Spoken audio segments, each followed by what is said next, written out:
What's up, vinyl community? This is your boy Chris.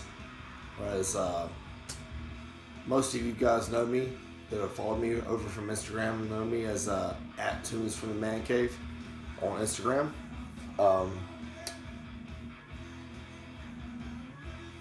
April 5th, 1994, my generation in particular, and I know many of you guys fall in the same lane, the same age group or range or whatever as I do. April 5th, 1994, we lost not only the voice of a generation, one of the most innovative voices of a genre, of a musical movement, but in my opinion, one of the greatest songwriters and iconic, just voices of all time, and the legendary Kurt Cobain, the front man from Nirvana, due to a self-inflicted gunshot wound. To this day, often imitated, never duplicated. So, rest in peace, Kurt. Long live Nirvana. I know personally, I can tell you that when Smells Like Teen Spirit came out in 1990, late 1990, early 1991, can't remember exactly which. I was 5 or 6 years old. That much I can tell you. I didn't have cable television.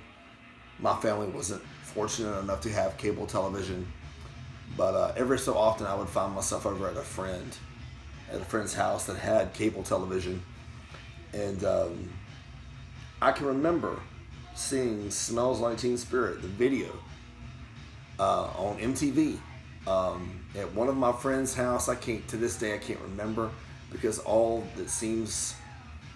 this really seems encapsulated in my memory is seeing that video of Smells Like Teen Spirit, and it basically changed my musical taste and how I viewed music and whatnot forever.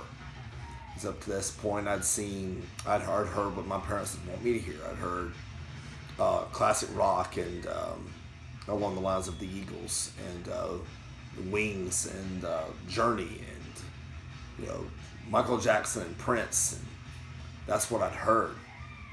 But on this day, I heard something the likes of which I'd never heard before, and it was loud and it was aggressive, but yet it was still melodic, and it changed the way I viewed music forever. And now I look at Smells Like Teen Spirit as basically, in my opinion, all sentimental feelings aside, is maybe the weakest cut on Nevermind, which by the way is still my favorite Nirvana album. Come at me, I don't care. Everybody's like, oh well, Bleach is where it's at, and man, Nirvana's got all the, Nevermind's got all the hits. Nevermind's got all the everything. It's got all the hits, plus it's got all the everything else. I mean, there's not a weak cut on Nevermind at all. But I mean, I won't argue with anybody, but it became a popular thing to shit on Nevermind, and I can't figure out why it becomes so popular and such a groundbreaking popular thing in the hipster community to shit on a band's best album. I don't know. I can't figure it out. Nevermind's my favorite. I have them all. I have them all plus some bootlegs. Come at me. Anyway, because it's the a few days removed of the 24th anniversary of Kurt Cobain's untimely death, I've decided to share in this video with you guys my Nirvana collection. Felt it would be as good a time as I could ever have to do so. So, not going to waste any time, going to dive right into it. On the turntable right now, hopefully you guys can barely hear it. Nirvana, Damage, Mon Amour. It's a bootleg. And it's a collection of live recordings from 1989 through 1994. Pretty stellar bootleg. I enjoy it. I like it a lot. You got, Dome and Floyd the Barber's on there, and mostly early stuff. But I really like it very well. Very decent sound on the bootleg, so I enjoy it. So that'll be part of the collection. Diving right in, Bleach.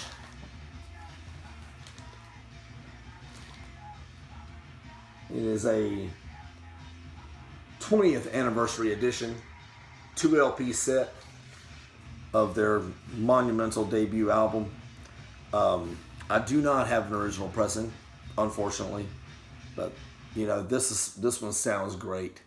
What I really want, really honestly, and this is going to sound crazy to a lot of you purists out there, but what I really want, to hell with the original, is a Japanese pressing of this album. I do not have it yet. I've been on the lookout.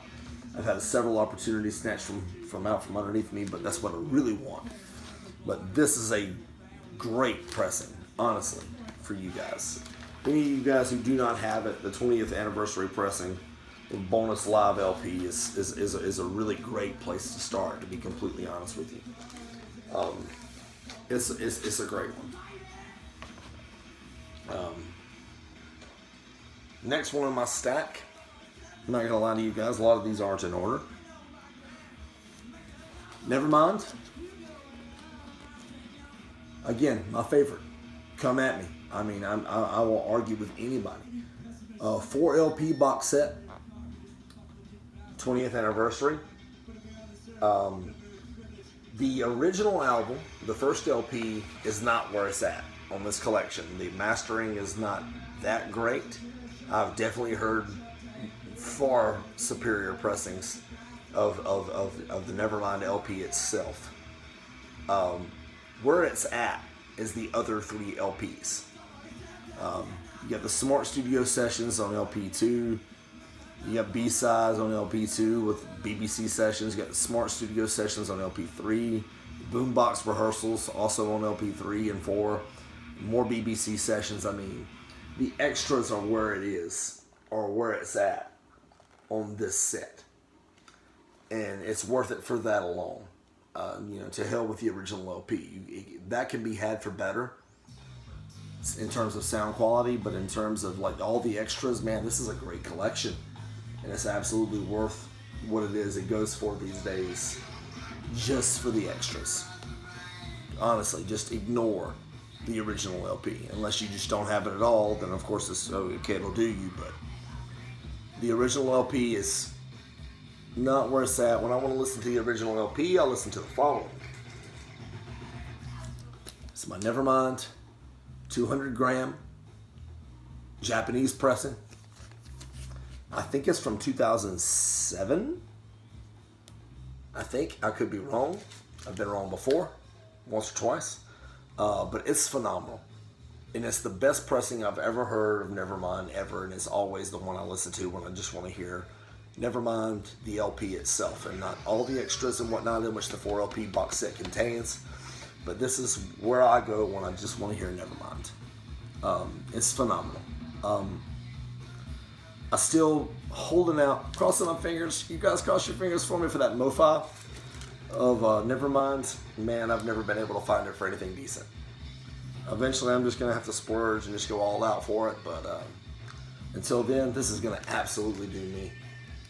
You guys, remember me. Remember your boy, Chris, at Tunes from the Man Cave. Remember this video. Remember me. If you ever find a MoFi for anything decent, like let's just say it's a price maybe you won't pay, but you remember me, holler at your boy, because I might be willing to pay it. You just never know. So keep it in mind if you ever find one for under a couple $100, because I may very well be willing to pay it. So moving on. In utero, Japanese pressing, killer. I love In Utero. In Utero's gotten some mixed opinions and whatnot and reviews, depending on who or what you listen to. I love it. I dig it. I think it's wonderful. It's Steve Albini. It's phenomenal to me. And Kurt placed his faith in him, of course, because of Steve's work with the Pixies and whatnot. And Kurt loved the Pixies. And what the hell is not love? For a guy like me, I love the Pixies, and I love Nirvana, and there's just so many great songs. There's not a bad moment on In Utero, in my honest opinion. Every cut on the album rocks. It's killer. Man, you can only just sit there and think, what would have come next? What was Kurt? What were Kurt and the boys going to come up with next?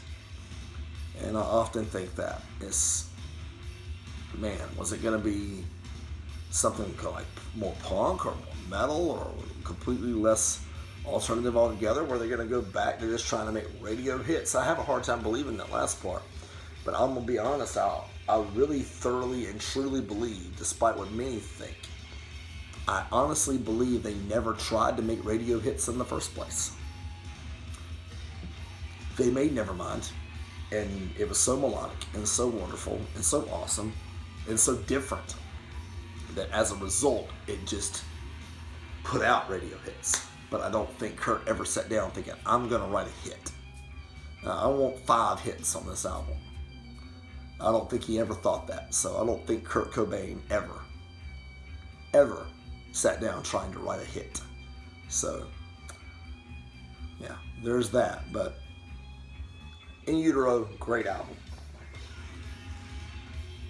And with that in mind, In Utero, 2013 mix, 2 LPs cut at 45 RPM. Guys, I gotta tell you, man, this is a killer mix. I don't know if any of you guys have this one. And I can't even begin to tell you which one I prefer. Do I prefer the Japanese press or the 2 LPs cut at 45? Man, I gotta tell you, it's close, and I find myself bouncing back and forth in terms of which one I actually listen to. But this is a direct metal mastering from the analogs on the 2 LP 45. And then this one's just Japanese pressed, so it's just obviously awesome. But man, I don't know. Maybe one of these days I'll get dual turntables and I'll play them side by side and I'll truly find out which one it is I prefer. But I gotta tell you, man, it's pretty damn close. It's pretty damn close in terms of which one I actually prefer. I mean, that's just, wow, it's tough to beat it. Next up, my favorite Nirvana listen, period.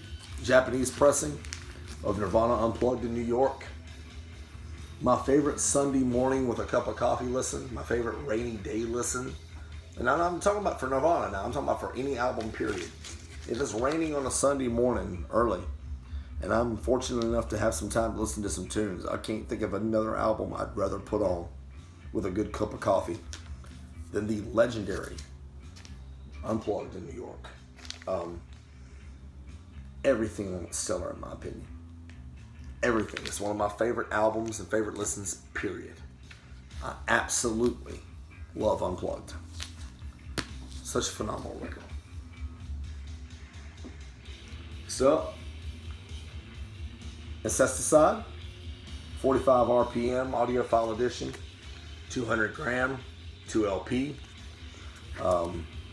Awesome side story is, after Nevermind or whatever, the label wanted to cash in and wanted to keep on riding the Nirvana money train, and In Utero wasn't quite ready yet. They wanted new Nirvana music, and Kurt really didn't want to put this out, but it was like, hey, we're going to put this out. We need new Nirvana music while we're waiting on on the follow-up to Nevermind. So Kurt was like, you know what, I agree if you guys will let me do the cover artwork. Seems like an obvious give-in. So it was. Kurt does the artwork. It was put out, and there's a couple of friends of mine, one in particular that I know of, my friend Nick, one of my best friends, that this is his favorite Nirvana listen, period. He'd rather listen to this than anything else by Nirvana. And I know several other friends that way, but him in particular. And it's nothing more than a comp of a bunch of B-sides and throwaways, in Kurt's opinion. And he didn't even want to put it out. So, I love it. I think it's an awesome listen. Still out, searching for a Japanese pressing of Incesticide. Nirvana, greatest hits, best of, 2 LP, 45 RPM, come out a couple of years ago. It's only really essential for those who don't, for the biggest fans, because if you've got the albums, you don't need it. But I gotta tell you, man, this is a killer collection, and I'm a great fan of it. Even if you got a band that you love, a good greatest of, a best of collection really does, really cut it sometimes. Sometimes you just don't want to hear anything but the hits, and this packs a wallop, and it sounds phenomenal. 2 LP, 45 RPM. Love it. Live at Reading. Love it. Awesome live, double LP. A lot of the hits. Most of the hits, actually. Recorded August 30th, 1992 at the Reading Festival. Killer. Love it. Nirvana live at the Muddy Banks of the Wishka. That's just fun to say, right? The Wishka. Japanese pressing. I love it. It's phenomenal. 2 LPs. Really killer live set. If you guys ever stumble upon it, I highly recommend it, especially if you're a big fan of live Nirvana, which of course I'm a fan of not only live Nirvana, but any Nirvana I can get my hands on. I'd highly recommend it.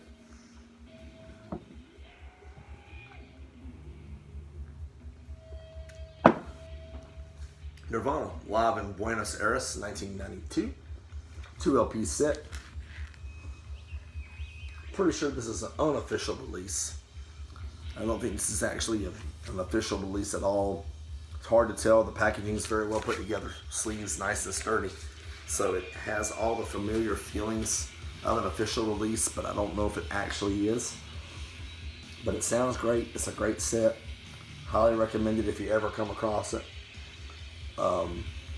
Legendarily, Nirvana, Kurt in particular, had gotten sick of Smells Like Teen Spirit and the fame that it inspired.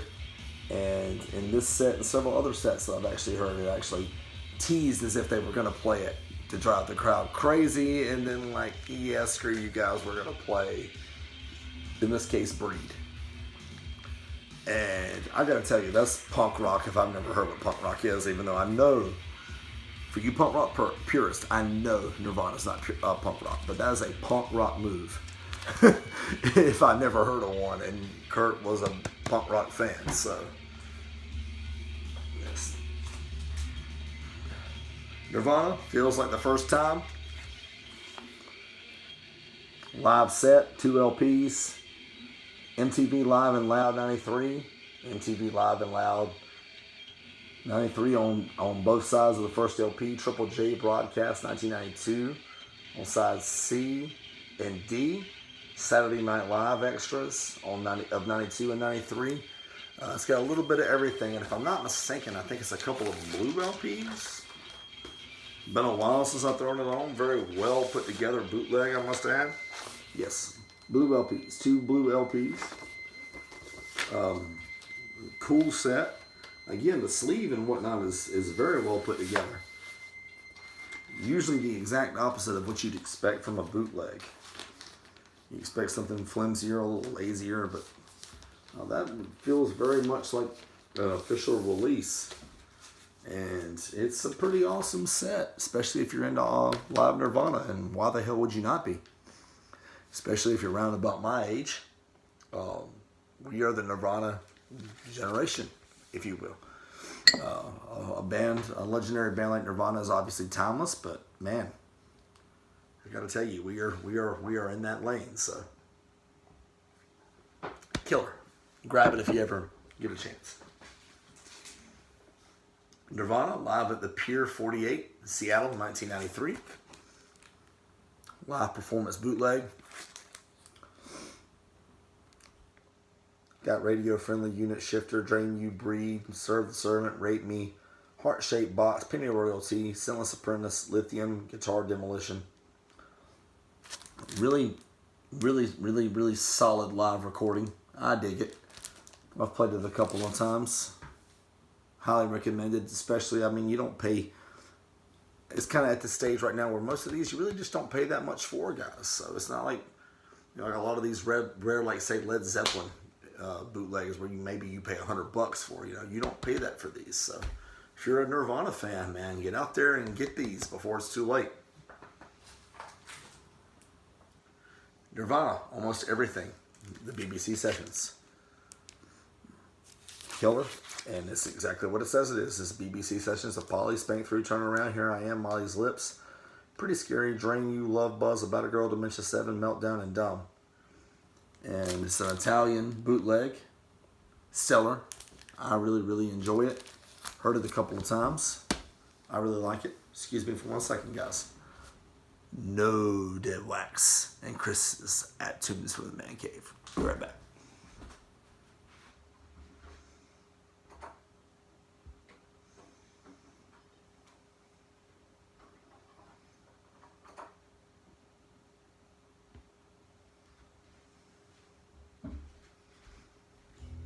Guys, thanks for hanging in there with me. I apologize. Right, Nirvana, complete BBC sessions. Nice set. Only one LP with a bonus 7-inch. Bonus 7-inch is Aneurysm on the A side with Polly on the B side. Something in the Way. Really, really, really solid. Really great sounding bootleg in my opinion. I really like it. I found myself going back to it quite a decent amount.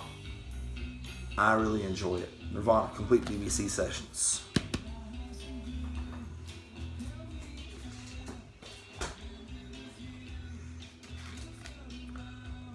Nirvana, Saturday Night.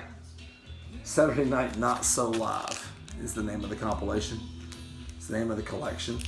And it is a collection of Nirvana's Saturday Night Live performances on January 11th, 1992 to September 25th, 1995.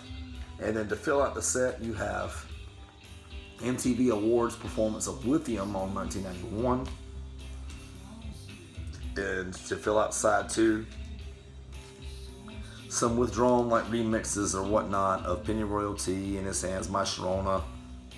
Right, interesting. Nirvana doing My Sharona. White Lace and Strange, Suicide Samurai, Blandest, I Hate Myself and I Want to Die, which is famously what they wanted to call, what Kurt wanted to name In Utero, was I Hate Myself and I Want to Die. Obviously the record label was like, I don't think so. Smart decision, I think. Really interesting. Orange vinyl, very cool.